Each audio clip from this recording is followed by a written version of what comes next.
Alors bonjour à tous, aujourd'hui nous continuons notre lecture du catéchisme de l'Église catholique au travers du Compendium et nous en sommes rendus à la question numéro 472 qui est: pourquoi la société doit-elle protéger tout embryon?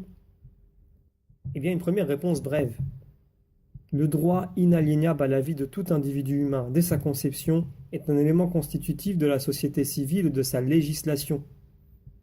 Quand l'État ne met pas sa force au service des droits de tous et en particulier des plus faibles, parmi lesquels les enfants conçus non encore nés, ce sont les fondements mêmes de l'état de droit qui sont minés.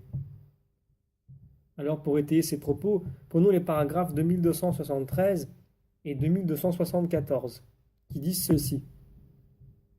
Le droit inaliénable à la vie de tout individu humain innocent constitue un élément constitutif de la société civile et de sa législation.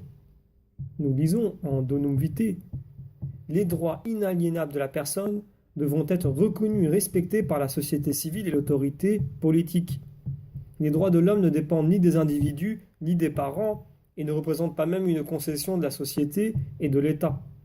Ils appartiennent à la nature humaine et sont inhérents à la personne en raison de l'acte créateur dont elle tire son origine.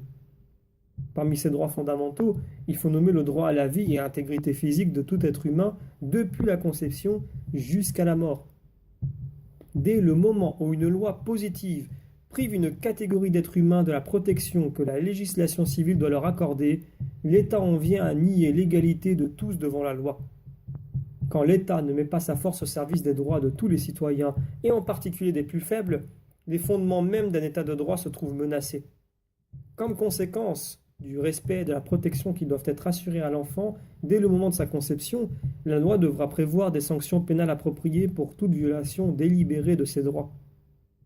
Puisqu'il doit être traité comme une personne dès la conception, l'embryon devra être défendu dans son intégrité, soigné et guéri dans la mesure du possible comme tout autre être humain.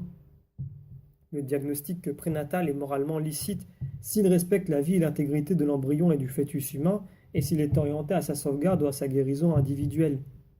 Il est gravement en opposition avec la loi morale quand il prévoit en fonction des résultats l'éventualité de provoquer un avortement.